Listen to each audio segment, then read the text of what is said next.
Hello everyone, मैं गिरवर यादव आप सभी का स्वागत करता हूँ हमारे फोटोन फाउंडेशन में।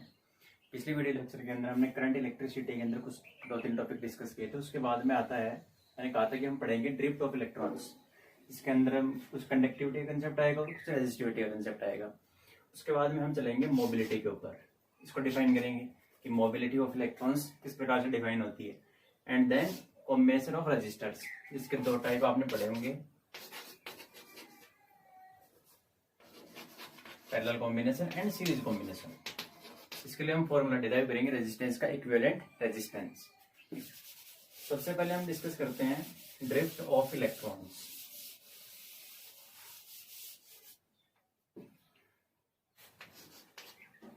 ये ड्रिफ्ट ऑफ इलेक्ट्रॉन्स जब हम कंडक्टर के अंदर ये इलेक्ट्रिसिटी पढ़ते हैं तो उस कंडीशन के अंदर किसी भी पर्टिकुलर कंडक्टर के लिए, देखिए फॉर एग्जाम्पल ये आपका कंडक्टर,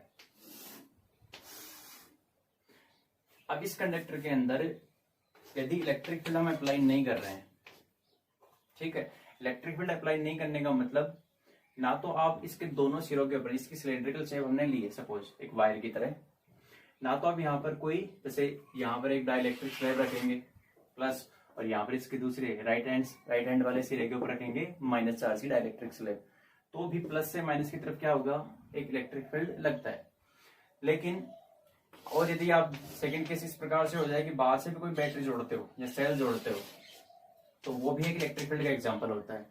तो ये दोनों हमें यहाँ पर अप्लाई नहीं करना है। कहने का मतलब एक सिंपल, जैसे ये आपका वायर है, ये इस प्रकार से रखा हुआ है, आपने इसके साथ कुछ भी छेड़छाड़ नहीं की है, तो इस कंडीशन के अंदर इस बल्क मटेरियल के अंदर जितने पॉजिटिव आयंस हैं, जितना पॉजिटिव चार्ज है सेंटर पर न्यूक्लियस के पास, उतने ही उसके इलेक्ट्रॉन्स होते हैं। कहने का मतलब ओवरऑल चार्ज क्या है, ओवरऑल चार्ज न्यूट्रल है, ठीक है। तो इस कंडीशन में जब इलेक्ट्रिक फील्ड जीरो होता है तो हो सकता है कि कुछ थर्मल एनर्जी इसको मिले, भाई रूम टेम्परेचर के ऊपर कुछ एनर्जी तो ये गेन करेगा, तो वो एनर्जी लेके कुछ इलेक्ट्रॉन्स क्या करते हैं, मोशन करते हैं।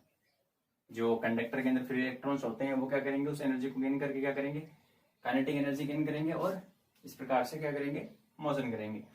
उसके बाद में यहाँ पर एक अगले इलेक्ट्रॉन से जब ये हिट करेगा, ठीक है, इस इलेक्ट्रॉन से हिट करेगा, उसके बाद में भी क्या करेगा, इस प्रकार से ट्रेवल करता रहता है और हिट करता रहेगा। यानी यहाँ पर क्या होती है, कलेक्टिव कोलिजन्स होती हैं, कलेक्टिव कोलिजन्स होती रहती हैं। तो इस कंडीशन में क्या होता है, नेट इसकी वेलोसिटी, नेट एवरेज वेलोसिटी बोल दो या फिर एवरेज वेलोसिटी बोल दो, ये अपने को जीरो मिलती है, ठीक है। यानी कहने का मतलब इस प्रकार से देखो, इलेक्ट्रॉन यदि इस डायरेक्शन में जा रहा है, फिर उसके बाद में वो यहाँ पर कोलिजन करेगा, फिर इस डायरेक्शन में जाएगा, फिर यहाँ पर कोलिजन करेगा, फिर इस प्रकार से ट्रेवल करता रहता है। तो यदि इस डायरेक्शन के अंदर, ठीक है, यदि मैं इसको एक्स एक्सिस मानू पॉजिटिव, इसमें इसकी वेलोसिटी मान लीजिए कि 50 मीटर पर सेकंड प्राप्त होती है अपने को, उतनी ही लेफ्ट हैंड साइड में भी मिल जाती है, ठीक है। तो कहने का मतलब राइट हैंड साइड और लेफ्ट हैंड साइड वाले क्या कर लेते हैं, एक दूसरे को कैंसिल आउट कर लेते हैं। इसका मतलब नेट वेलोसिटी या एवरेज वेलोसिटी कितनी हो जाएगी, यहाँ पर जीरो हो जाएगी। तो यदि ओवरऑल हम देखें तो यदि कोई कंडक्टर रखा हुआ है तो उसके ऊपर यदि आप बाहर से एक्सटर्नल से, ना तो आप बैटरी अप्लाई कर रहे हो, ना ही आप कोई डाइलेक्ट्रिक स्लैब से इलेक्ट्रिक फील्ड अप्लाई कर रहे हो। कहने का मतलब यदि इलेक्ट्रिक फील्ड जीरो है तो यहाँ पर कोई भी इलेक्ट्रिक करंट फ्लो नहीं होती है, ठीक है। फिर उसके बाद में पिछली क्लास के अंदर हमने कुछ कंडक्टर के अंदर कुछ चीजें पढ़ी थी, लेकिन वहां पर मैंने एक क्वेश्चन जीरो वाला केस तो लिख दिया था, लेकिन उसको वहां पर मैंने एक्सप्लेन नहीं किया, ठीक है। इसका एक्सप्लेनेशन आपको यहाँ पर दे रहा हूँ आज, क्योंकि हमें ड्रिफ्ट के बारे में पढ़ना है। ड्रिफ्ट तभी होगा जब इलेक्ट्रिक फील्ड आएगा। अब जब इलेक्ट्रिक फील्ड आ गया यहाँ पर, ठीक है, कुछ भी वैल्यू हो सकती है उसकी, 10 न्यूटन, ये 10 वोल्ट पर मीटर हो सकता है, ठीक है, न्यूटन पर कूलम, दोनों यूनिट्स ही हैं। तो यदि आप सेल अप्लाई करते हो या बैटरी अप्लाई करते हो, तो इस कंडीशन में हमने क्या देखने को मिलता है कि यहाँ पर देखो इसमें पॉजिटिव और इलेक्ट्रॉन दोनों हैं। इलेक्ट्रॉन क्या करेंगे, इस डायरेक्शन के अंदर ट्रेवल करेंगे पॉजिटिव की ओर। ये इलेक्ट्रॉन्स क्या करेंगे, अब यहाँ पर इनकी ये एक डायरेक्शन के अंदर अलाइन हो जाते हैं इलेक्ट्रिक फील्ड की डायरेक्शन में, क्योंकि इलेक्ट्रिक फील्ड क्या है इस डायरेक्शन में है, और इलेक्ट्रॉन क्या करते हैं इलेक्ट्रिक फील्ड के अपोजिट डायरेक्शन के अंदर अलाइन हो जाएंगे इनकी। इसकी वजह से यहाँ पर क्या मिलता है, एक नेट इलेक्ट्रिक करंट अपने को जनरेट होती है। तो यहाँ पर हमें क्या मिला, दो केस है देखो, यदि E इक्वल्स टू 0 है, ठीक है, तो किसी पर्टिकुलर टाइम टी आई के ऊपर, क्योंकि बहुत सारे इलेक्ट्रॉन है, सपोज कीजिए आपके पास है n इलेक्ट्रॉन, ठीक, एक मेटल से ले लिया, उनमें से मैंने i वाई इलेक्ट्रॉन ले लिए किसी पर्टिकुलर टाइम टी आई के ऊपर, उसकी वेलोसिटी मैंने मान ली वी आई। तो एवरेज मैंने कहा कि नेट वेलोसिटी 0 होती है। अब हम मैथमेटिकल फॉर्म लिखने जा रहे हैं इसकी। नेट वेलोसिटी का मतलब I equals to 1 to capital N V I, ये तो हो गया वेलोसिटी का सम। और एवरेज हम कैसे निकालते हैं, डेटा का सम करके टोटल नंबर से डिवाइड करते हैं और अपन कैपिटल N, ये तो सम हो गया और कैपिटल N से डिवाइड कर दिया, ये क्या है 0 है, इक्वेशन नंबर 1, ठीक है। यानी एवरेज वेलोसिटी कितनी है 0 है, कब है इलेक्ट्रिक फील्ड जब 0 होगा। अब हम सेकंड केस लिखने जा रहे हैं। सेकंड केस में क्या होगा, जैसे इलेक्ट्रिक फील्ड आ जाएगा, जैसे हम इलेक्ट्रिक फील्ड अप्लाई करेंगे, इलेक्ट्रिक फील्ड लगाने से क्या होता है, नेट वेलोसिटी अपने को मिलती है। अच्छा, नेट वेलोसिटी होगी और उसके साथ साथ में ड्रिफ्ट करेंगे, ठीक है, एक फोर्स फील करते हैं क्योंकि इलेक्ट्रिक फील्ड है, तो F इक्वल्स टू m, ठीक है। मान लीजिए इलेक्ट्रॉन का मास m है, उसका एक्सेलरेशन a है, तो F vector equals to ma vector. अच्छा, फोर्स ma वेक्टर हमें कहां से मिलेगा, ये फोर्स कौन सा है, इलेक्ट्रोस्टैटिक फोर्स, तो Q E vector equals to ma vector. Q कितना है -e इलेक्ट्रॉन के लिए, तो यहां से हमें एक्सेलरेशन की वैल्यू कितनी मिली कि उसका एक्सेलरेशन भी होगा, कितना होगा -e vector divided by m। यदि ड्रिफ्ट होगा, ठीक है, ड्रिफ्ट का मतलब होता है कि वो एक फोर्स फील कर रहा है, ठीक है, अपनी पोजीशन से क्या करेगा, ड्रिफ्ट होगा, आगे की तरफ जाएगा, कितने एक्सेलरेशन से जाएगा -e vector by m। Electron का चार्ज, इलेक्ट्रिक फील्ड जो आप अप्लाई कर रहे हो, और इलेक्ट्रॉन का मास।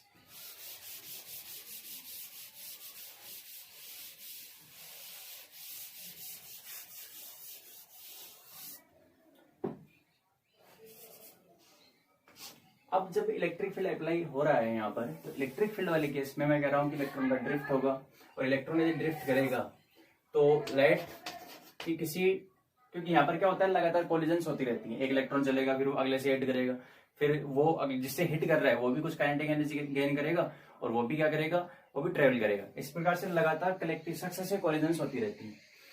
तो मैंने मान लिया कि किसी टाइम टी के ऊपर, ठीक है, किसी टाइम टी इक्वल टू 0 पर क्या कोई कोलिजन हुई थी, ठीक है, किसी टाइम टी इक्वल टू 0 पर हमने मान लिया कि कोलिजन हुई। जैसे यहाँ पर इस प्रकार से देखिए आप, एक इलेक्ट्रॉन आया, इससे हिट किया, ठीक है, इसको मैंने मान लिया टी इक्वल टू 0। अब जब ये इससे आगे चल के दूसरे के पास जाएगा और फिर उसको हिट करेगा, ठीक है, वो टाइम हमने मान लिया कि टी इक्वल टू 0 के बाद, इसके बाद में किसी पर्टिकुलर टाइम टी आई के ऊपर हम बात कर रहे हैं कि वेलोसिटी कितनी होगी। तो मैं इसको लिख रहा हूं कैपिटल V। देखो आपने फॉर्मूला पढ़ा होगा 11th क्लास में, ये formula v vector equals to u vector plus a vector, T vector form में v equals to u plus at होता है। इनिशियल वेलोसिटी u मान ली, एक्सेलरेशन a, और किसी टाइम t के ऊपर, और ये आपकी फाइनल वेलोसिटी। तो इनिशियल t इक्वल्स टू 0 पर हमने मान ली थी कि किसी i वे इलेक्ट्रॉन, ठीक है, उसकी वेलोसिटी कितनी है vi वेक्टर, और टाइम ti के बाद में हम डिस्कस करें, t से 0 से ti टाइम बाद कितनी होगी vi vector ui vector plus a vector ti, ठीक है, यही होगा v equals to u plus at। अच्छा, यहां पर देखो, इसको आप कैपिटल लिखेंगे इस प्रकार से। अब यदि इसको u लिख रहे हैं तो इसको आप स्मॉल v लिख सकते हैं। अच्छा, यहां पर मैंने vi माना है, इसको हम लिखेंगे vi, ये लो स्मॉल vi हो गया, ये कैपिटल vi हो गया, ये फाइनल, ये इनिशियल। अब हम क्या करेंगे, एक्सेलरेशन की वैल्यू यहाँ पर डालेंगे जो हमने निकाली है V I equals to small V I. Acceleration की वैल्यू कितनी थी, A vector equals to minus E vector by M, यही आया था। तो ये आ गया minus E capital E vector by M और आपका टाइम टी है। ठीक है, अब ये तो किसी पर्टिकुलर एक इलेक्ट्रॉन के लिए, सभी के लिए हम क्या करेंगे, एवरेज लेंगे। एवरेज लेंगे, एवरेज लेने पे क्या होगा, देखो इसका यहां पर क्या आ जाएगा, कैपिटल वी आई का एवरेज इक्वल्स टू इसका average minus E vector by M और टी आई का एवरेज।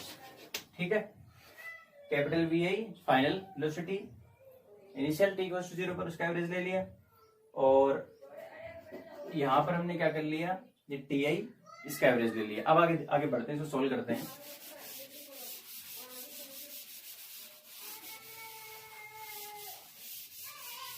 तो इसको सोल्व करने के लिए हम क्या करेंगे, देखो ये t इक्वल्स टू 0 पर वेलोसिटी का एवरेज, अच्छा t इक्वल्स टू 0 पर हमने माना था।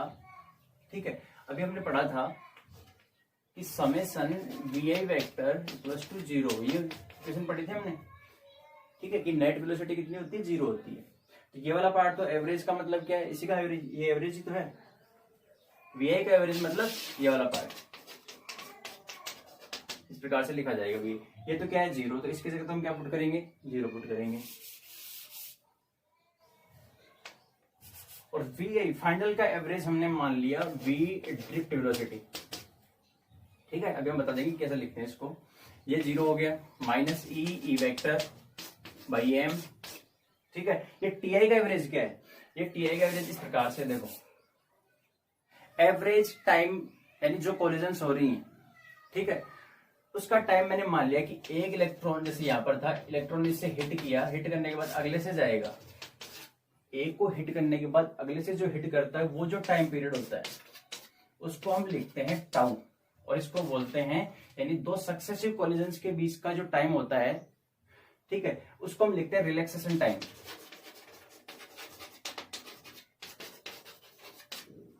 ठीक, अब कुछ इलेक्ट्रॉन ऐसे होंगे जो इससे कम टाइम लेंगे इस टाउ से, और कुछ ऐसे होंगे जो इससे ज्यादा टाइम लेंगे, लेकिन जब उनका एवरेज निकालेंगे, ठीक है, तो एवरेज निकालने के बाद अपने को देखने को मिलता है कि इससे कुछ कम और इससे ज्यादा, यानी नेट एवरेज कितना बैठता है, इसी के आसपास बैठता है। आपके पास कुछ वैल्यूज नहीं होती, जैसे कुछ वैल्यू आ गई 15 आ गई, ठीक है, कुछ वैल्यूज 15 से कम है, कुछ वैल्यूज 15 से ज्यादा है, तो कई बार ऐसा होता है कि एवरेज लेने पर वो 15 आता है, तो ऐसा ही यहाँ पर होता है।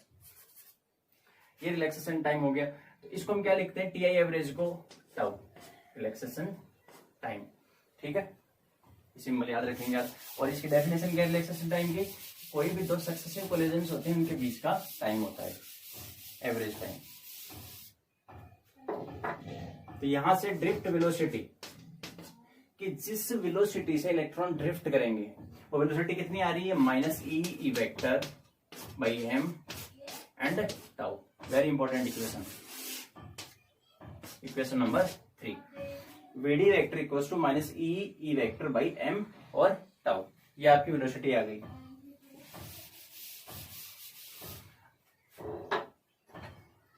अब हम क्या करेंगे, देखो इस प्रकार से हम एक कंडक्टर स्लैब ले रहे हैं कि ये टाइम, ठीक, यहां से यहां तक जाने में उसको टाइम लगता है डेल्टा टी। ठीक है, सपोज कीजिए एक कोलिजन से दूसरी कोलिजन यहां पर होगी, उसके बीच में टाइम कितना लगा, इसको डेल्टा टी लगा, तो और वेलोसिटी कितनी है, वीडी है, तो ये हम डिस्टेंस कैलकुलेट कर सकते हैं।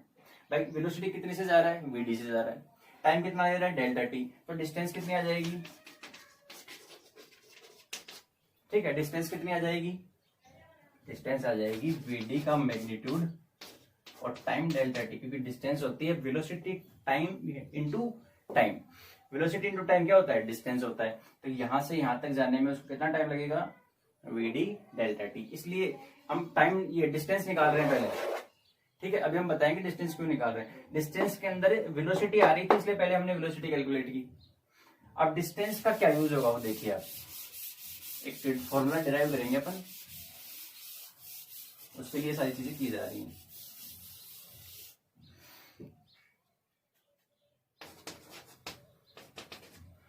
यूनिट वॉल्यूम के अंदर, लेकिन यूनिट वॉल्यूम, एक यूनिट वॉल्यूम के अंदर हम नंबर, ये electrons number density of electron कि पर यूनिट उस मेटल स्लैब में पर यूनिट वॉल्यूम के अंदर कितने नंबर ऑफ इलेक्ट्रॉन्स हैं वो मैंने मान लिए स्मॉल है, कैपिटल एन तो टोटल है, पर यूनिट वॉल्यूम में कितने मान लिए स्मॉल एम। ठीक है, अभी आप देखो जरा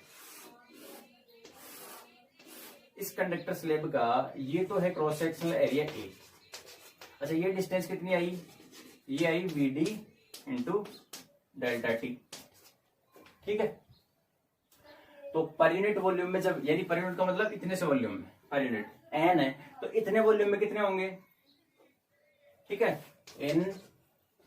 अच्छा, इसका वॉल्यूम किस प्रकार से निकालते हैं सिलेंडर का, height into cross sectional area, base का एरिया।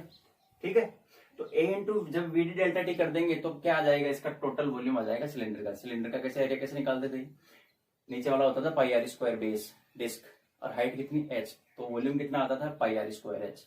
ऐसे ही एरिया को जब डिस्टेंस से मल्टीप्लाई करेंगे तो क्या आएगा इसका वॉल्यूम, और वॉल्यूम कितना होगा इन वॉल्यूम एलिमेंट। अच्छा, वॉल्यूम एलिमेंट कितना है, area VD delta T.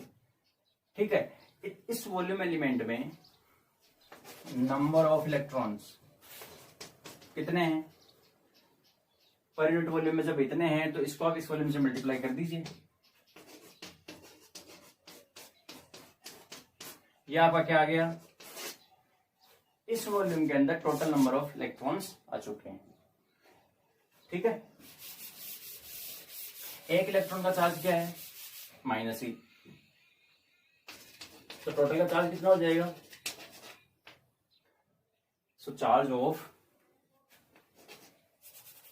N A V D delta T electrons will be, जब एक इलेक्ट्रॉन का चार्ज -e है तो इतने इलेक्ट्रॉन का चार्ज कितना हो जाएगा, -e मल्टीप्लाई कर दो इसको,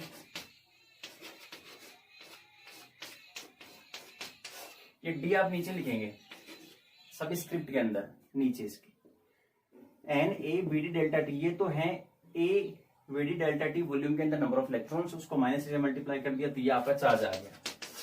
चार्ज क्यों निकाला, चार्ज निकाला है करंट के लिए, करंट से आएगी करंट डेंसिटी, और जब करंट डेंसिटी के ऊपर पहुंच जाएंगे तो J equal to sigma E से कंपेयर करेंगे और वहां से सिग्मा की वैल्यू फाइंड आउट हो जाएगी। तो ये इस प्रकार से इलेक्ट्रॉन, यदि देखो इलेक्ट्रिक फील्ड यदि इस डायरेक्शन के अंदर अप्लाई किया है तो ये इलेक्ट्रॉन इस डायरेक्शन में जा रहे हैं, तो अब हमें कौन सा चार्ज कंसिडर करना है, इलेक्ट्रॉन के जस्ट अपोजिट।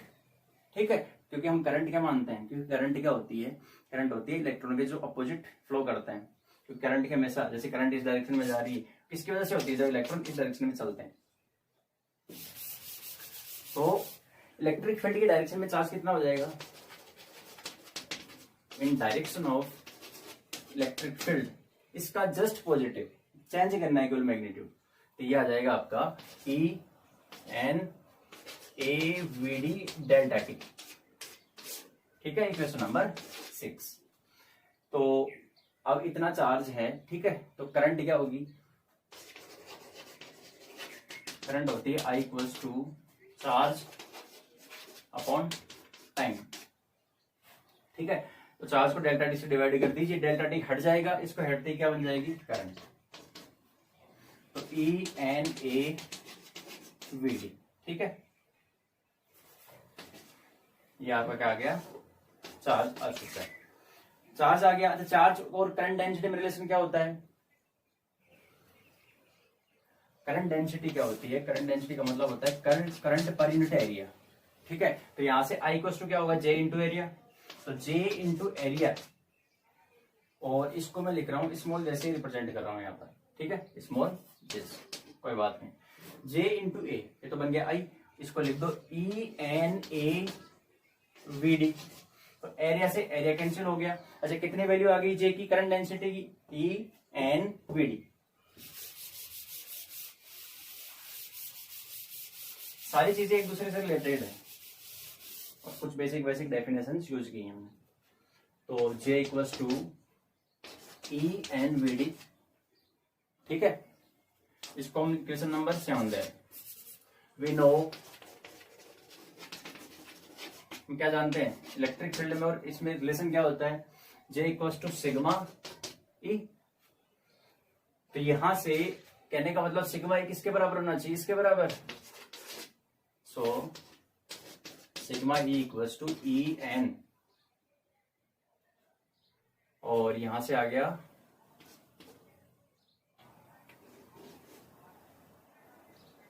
ये ई एन, तो ये हो गया। और वी डी की वैल्यू क्या थी,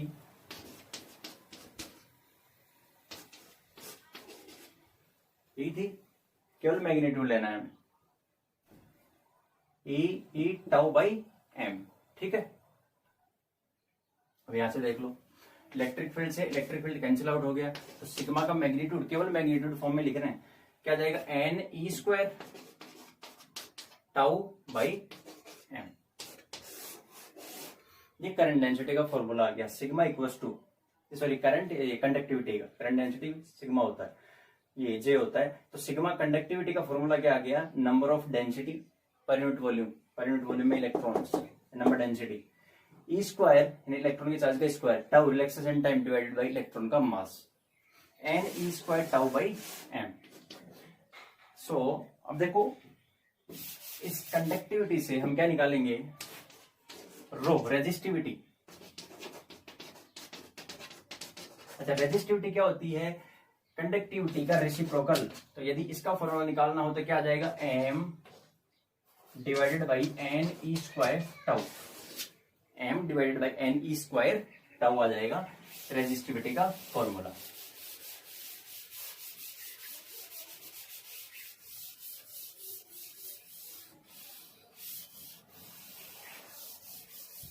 ठीक है, तो यहां तक है ये ड्रिफ्ट ऑफ इलेक्ट्रॉन्स में क्या पढ़ा हमने एक डेरिवेशन डिराइव किया है जे सिग्मा के लिए, और क्या होता है N E square tau by M. अब हम चलते हैं नेक्स्ट टॉपिक के ऊपर जिसका नाम है मोबिलिटी। ये एक मैथमेटिकल टर्म है जो किस प्रकार से डिफाइन की जाती है, इसको हम रिप्रेजेंट करते हैं म्यू से, और ये होता है ड्रिफ्ट ऑफ इलेक्ट्रॉन्स पर यूनिट इलेक्ट्रिक फील्ड। यानी किसी मेटल स्लैब में पर यूनिट इलेक्ट्रिक फील्ड अप्लाई करने पर, इक्वल टू 1 अप्लाई करने पर कितनी ड्रिफ्ट वेलोसिटी जनरेट होती है, that is called mobility of electrons. इसको रिप्रेजेंट करते हैं म्यू से। फॉर्मूला क्या है, drift velocity per unit electric field is called mobility. अच्छा इसकी यूनिट क्या होगी, वेलोसिटी की unit metre per second, electric field की वोल्ट पर मीटर, मीटर ऊपर चला जाएगा क्या हो जाएगा, metre square upon volt second. तो metre square upon volt second किसकी यूनिट आ गई, मोबिलिटी की। इस प्रकार से इसकी आप यूनिट भी याद रखेंगे, डेफिनेशन आप याद रखेंगे कि मोबिलिटी को म्यू से डिफाइन करते हैं, इसको सिंबल से रिप्रेजेंट करते हैं म्यू से, और drift velocity per unit electric field. तो अभी हमने वीडी का फॉर्मूला क्या निकाला था, ई टाउ बाई एम, यही था drift velocity, E electric field tau by M divided by E से ही कैंसिल, ठीक है, कुछ नहीं किया, वीडी की वैल्यू डाली है केवल, ये आ गया ई टाउ बाई एम। इसके ऊपर न्यूमेरिकल बनेंगे, ई टाउ बाई एम। देखो दोनों में क्या, सिग्मा का फॉर्मूला था N E square tau by M, ठीक, इसमें क्या है only E tau by M. तो यदि म्यू में और सिग्मा में रिलेशन बताना हो कि म्यू और सिग्मा में भी क्या रिलेशन बनेगा, तो ये आप यहां से क्या करेंगे, देखो N E tau by M इस प्रकार से लिख सकता हूँ, इसको स्क्वायर को मैंने दो भाग में डिवाइड कर दिया, ए इंटू ई। अब ए टाउ बाई एम तो क्या बन गया, म्यू, ठीक है। तो सिग्मा इक्वल टू क्या हो जाएगा, एन ई, और ई टाउ बाई एम क्या है, म्यू। ये भी एक फॉर्मूला होता है कि sigma equal to N E mu, number density of electrons, E charge and mobility. Electron की कंडक्टिविटी इस प्रकार से फाइंड आउट की जाती है। तो देखो सिग्मा किसके प्रोपोर्शनल है, म्यू के, यानी डायरेक्टली प्रोपोर्शनल होता है।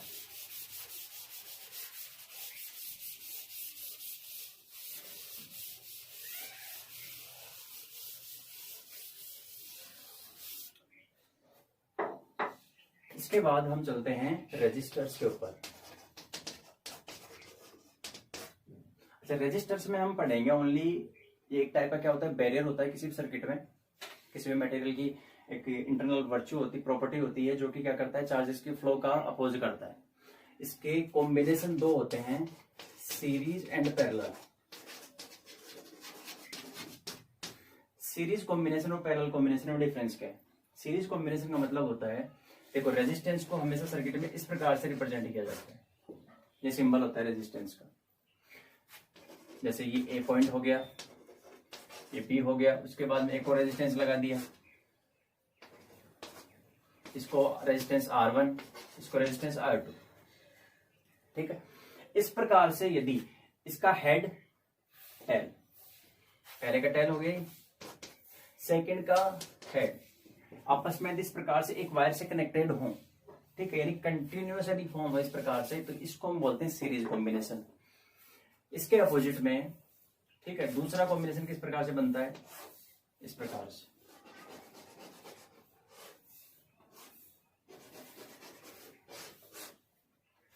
यानी पहले का हेड दूसरे के हेड से कनेक्टेड होगा, दोनों का सेम, यानी दोनों के जो इनिशियल पॉइंट होंगे वो एक पॉइंट से कनेक्टेड होंगे और फाइनल पॉइंट भी एक पॉइंट से ही कनेक्टेड होंगे, इस प्रकार से, ठीक है।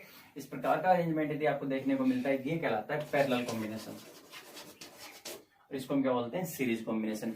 ये तो हो गया इनका इंट्रोडक्शन। अब हमें इसकी मेन चीज जो है, फॉर्मूला रेजिस्टेंस, इक्विवेलेंट रेजिस्टेंस, वो हम डिराइव करेंगे। तो सबसे पहले हम सीरीज के लिए करते हैं। सीरीज के लिए हम क्या करेंगे, सबसे पहले सीरीज कॉम्बिनेशन बनाएंगे।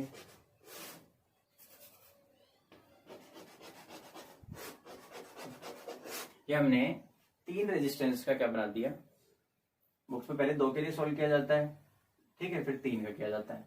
तो हम डायरेक्ट 3 का क्या कर रहे हैं, सोल्व कर रहे हैं। इसको मैंने नाम दे दिया A point, B, C and D. अब मुझे ए और डी के बीच में क्या करना, फाइंड आउट करना होता है आर इक्विवेलेंट, कि ए और डी के बीच में इक्विवेलेंट रेजिस्टेंस फाइंड आउट कीजिए। तो उसका फॉर्मूला किस प्रकार से निकालेंगे,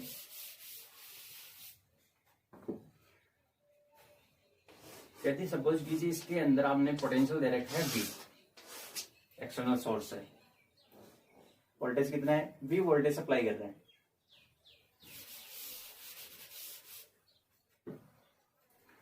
तो यहां से बैटरी के थ्रू करंट फ्लो होगी सर्किट में। करंट का मतलब क्या है, रेट ऑफ चार्ज, ठीक है, चार्जेस की फ्लो की रेट वो कितनी है। सपोज कीजिए इसके अंदर फॉर एग्जांपल 100 चार्ज क्या कर रहे हैं, एंट्री कर रहे हैं, ठीक है। 100 इलेक्ट्रॉन्स यदि लेफ्ट हैंड साइड में जाएंगे तो चार्ज फ्लो होगा, करंट फ्लो होगी राइट हैंड साइड में, ठीक है। तो कहने का मतलब जितने यहां से इसमें एंटर करेंगे और इसको क्या करेंगे, लीव करेंगे, जितने यहां से लीव करेंगे उतने ही सेकंड वाले के अंदर, पहले हम इसको नाम दे रहे हैं R1, R2 and R3। R1 में जितने भी चार्जेस एंटर कर रहे हैं, ठीक है, और जो यहां से लीव करेंगे टेल पॉइंट से, वो किस में एंटर करेंगे, R2 में। यानी सभी चार्जेस फ्लो कर रहे हैं, R1, R2, R3 same charges flow है। इसका मतलब करंट क्या रहेगा, सेम रहेगा। तो इसमें भी करंट आई होगी, इसमें भी करंट आई होगी, इसमें भी करंट आई होगी। अब करंट सेम है, इसका मतलब यानी कंसेप्ट क्या बना कि सीरीज के अंदर क्या रहेगी, करंट सेम रहेगी। एक बार यदि लगा हुआ है लगातार कंटिन्यूअसली तो उसमें करंट सेम रहती है। अब देखो रेजिस्टेंस क्या होता है, अपना बल्ब हो सकता है, ठीक है, अपना फैन हो सकता है, ये रेजिस्टेंस का ही काम करते हैं, लोड होते हैं ये। तो इस ए पॉइंट पर तो आपको वी वोल्टेज मिल रहा है बाहर से। वी वोल्ट का मतलब है कि आपने सपोज कीजिए इसको 220 वोल्ट दिया, 220 वोल्ट आती है अपने घर पर सप्लाई, 220 वोल्ट दिया। अब इसने कुछ वहां पर क्या कर लिया, कंजप्शन कर लिया उसको पावर का, तो इसको सेकंड वाले को कम वोल्टेज मिलेगी, ठीक है। तो कहने का मतलब यदि इसके ऊपर ए और बी पॉइंट के बीच में वोल्टेज ड्रॉप, वोल्टेज नहीं, वोल्टेज ड्रॉप यदि V1 मान लू कि कितना इसने कंजप्शन, कितना कंजप्शन किया है V1, अच्छा इसने कितना किया है V2 और इसने कितना किया है V3, ठीक है, और कुछ जो बचा वो वापस क्या आ गया, बैटरी के अंदर आ गया। इसने V1 कर लिया, इसने V2 कर लिया, इसने V3 कर लिया, और यदि बचेगा तो वापस बैटरी में आएगा, और बैटरी में सेकंड वाले को हम क्या लेते हैं, 0। कहने का मतलब यहाँ पर जो बचेगा वो कितना होगा, डी पॉइंट पर 0, और मैक्सिमम ए पे कितना होगा, V। ठीक है, तो V जो वोल्टेज आप सप्लाई कर रहे हो किस किस में फॉर्म में टूट रहा है, V1 plus V2 plus V3। Total आप जो बाहर से सप्लाई कर रहे हो वोल्टेज वो किस किस में टूट रहा है, R1 के सिरों पर V1 में, R2 के सिरों पर V2 में, और R3 के सिरों पर V3 में। तो वोल्टेज डिफरेंट होगा यहाँ पर। सीरीज में क्या होगा, वोल्टेज सबको अलग अलग मिलेगा, क्योंकि पहले वाला अपने रेजिस्टेंस के हिसाब से कंजप्शन कर लेगा, और जो बचेगा वो सेकंड वाले को देगा। तो V equals to V1 plus V2 plus V3। अब हम एवरी, जैसे इन रेजिस्टेंस R1 रेजिस्टेंस के ऊपर वोल्टेज ड्रॉप कितना है, V1, और V equals to IR, Ohm's law से क्या करेंगे, V1 इक्वल्स टू IR1। यदि मुझे इसके लिए ओम्स लॉ अप्लाई करना हो तो कितना वोल्टेज ड्रॉप है, V1 इक्वल्स टू करंट कितनी फ्लो हो रही है, I, और रेजिस्टेंस कितना है, R1।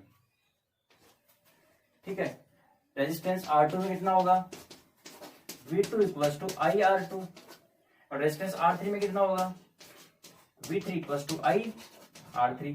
तो V1 V2 V3 की वैल्यू हम कहां पर पुट करेंगे, इक्वेशन नंबर 1 में।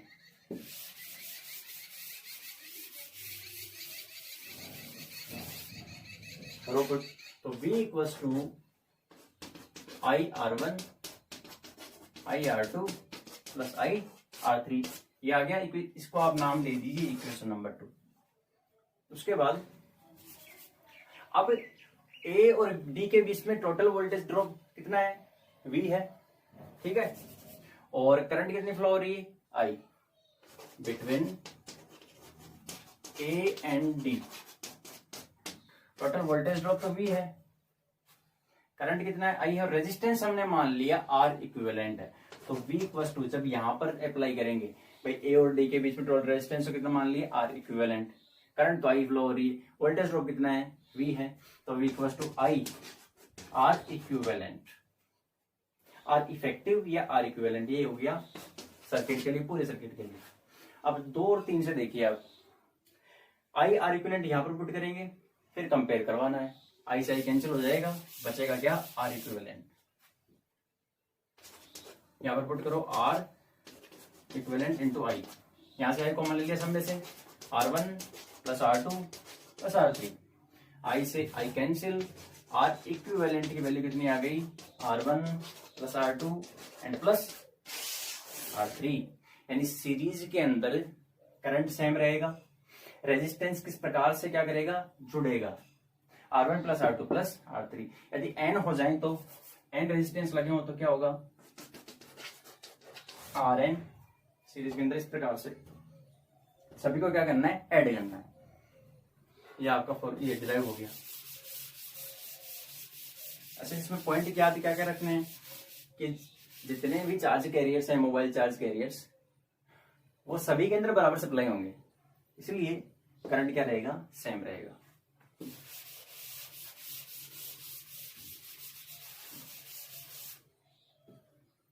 Second, parallel combination. पैरेलल वाले के लिए सबसे पहले आप इस प्रकार से इसका सर्किट डायग्राम बनाइए।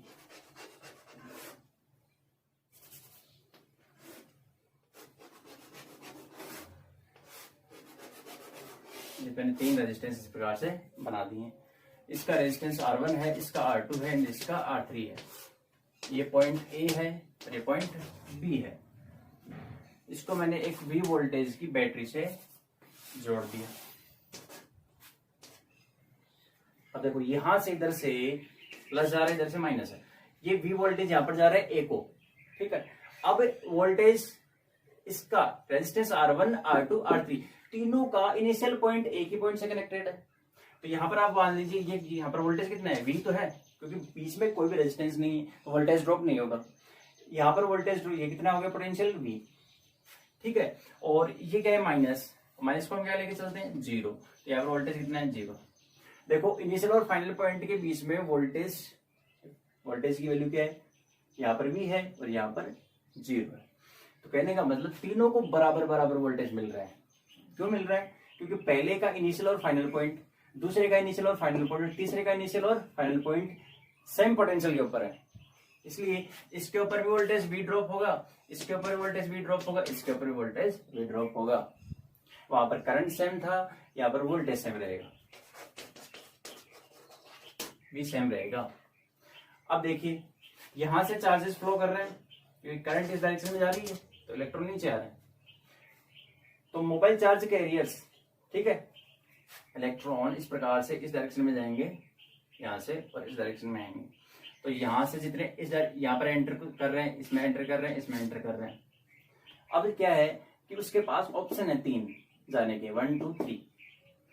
तो जहां रेजिस्टेंस बैरियर कम होता है, ठीक है, आसानी से चले जाएंगे, और जिसका रेजिस्टेंस ज्यादा होगा वहां पर उसको जाने में डिफिकल्टी होगी।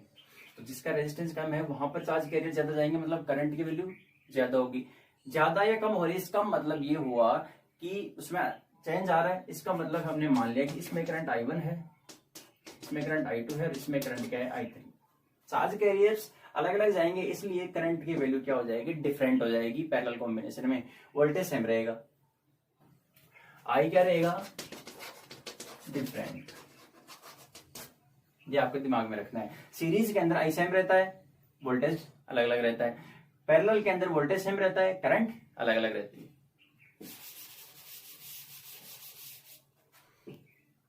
तो करंट क्या, करंट की वैल्यू हमने देखो इधर से करंट आई जाएगी, वो किस किस में टूटेगी, I1 plus I2 plus I3 में, I1 plus I2 plus I3, equation number 1। अच्छा, पूरे होल सर्किट के लिए I इक्वल टू क्या होगा, पहले मैं इसको कैलकुलेट कर रहा हूं।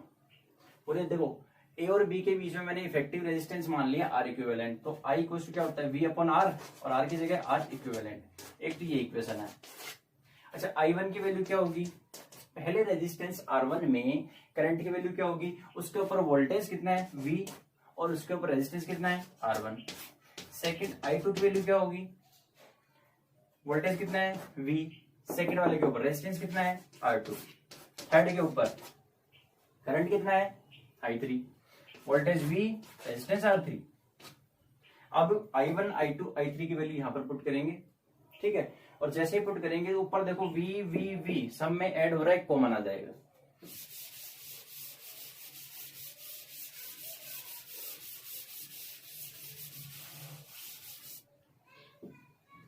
तो लेफ्ट हैंड साइड में I की जगह V upon R equivalent, right hand side में I1 की जगह V अपॉन R1, दिमाग में रखिए कैलकुलेशन। I2 की जगह V अपॉन R2 और I3 की जगह V अपॉन R3, ठीक है। V कॉमन लेंगे और कॉमन लेने के बाद बाहर आके V से कैंसिल आउट हो जाएगा। तो 1 upon R equivalent equals to 1 upon R1 plus 1 upon R2 plus 1 upon R3। ये आपका जनरल फॉर्मूला आ गया। 1 अपॉन R इक्विवेलेंट कितना होगा, पहले हम इसको सोल्व कर लेंगे एलसीएम लेके, फिर इसका रेसिप्रोकल ले लेंगे, वो क्या आ जाएगा, इफेक्टिव। देखिए इस प्रकार से R1 R2 और R3 तो क्या आ रहा है, एलसीएम आ रहा है। R1 से डिवाइड करेंगे इसको, क्या बचेगा R2 R3, इसमें क्या बचेगा R1 R3, और इसमें क्या बचेगा R1 R2। अब ये तो क्या है 1 अपॉन R इक्विवेलेंट, तो R इक्विवेलेंट कितना होगा, इसका रेसिप्रोकल, रेसिप्रोकल क्या होगा, R1 R2 R3 ऊपर रहेंगे, नीचे क्या आएगा, यानी ऊपर क्वांटिटी आती है हमेशा मल्टीप्लाई करने की, R1 R2 R3, नीचे क्या आएगा, कॉम्बिनेशन बनेंगे, 3 है, दो के कॉम्बिनेशन बनेंगे। पहले R2 R3, पहले को छोड़कर 1 को छोड़ने के बाद कौन कौन से बच गए, 2 और 3। उसके बाद में सेकंड वाले की जब बात करेंगे तो सेकंड नहीं आएगा, कौन सा आएगा, 1 और 3 आएंगे, और थर्ड वन में कौन सा आएगा, थर्ड नहीं आएगा, फर्स्ट और सेकंड आएंगे। तो इसका क्या बन जाएगा फॉर्मूला, फॉर्मूला बन गया R equivalent equals to, multiply करो सबको, यदि n है तो n को मल्टीप्लाई करो, उसके बाद में combination R2 R3 R1 R3 और R1 R2, ये आपका आंसर हो गया। ये आपका इक्विवेलेंट रेजिस्टेंस का फॉर्मूला आ गया पैरेलल कॉम्बिनेशन के लिए, ठीक है।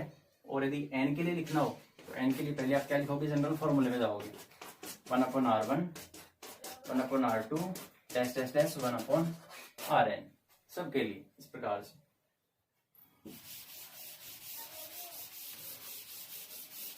और यदि इसको लैंग्वेज के फॉर्म में लिखना हो कि भाई पैरेलल कॉम्बिनेशन के अंदर इफेक्टिव रेजिस्टेंस कितना आता है, तो इक्विवेलेंट रेजिस्टेंस का रेसिप्रोकल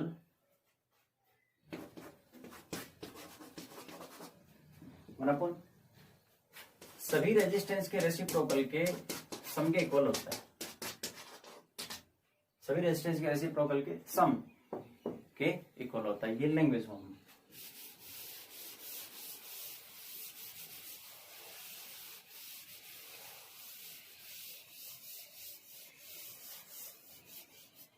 अब इसमें रेजिस्टिविटी का टेम्परेचर के ऊपर जो इफेक्ट है, ठीक है, टेम्परेचर का रेजिस्टिविटी के ऊपर किस प्रकार से बिहेवियर होता है वो हम पढ़ेंगे नेक्स्ट वीडियो लेक्चर में।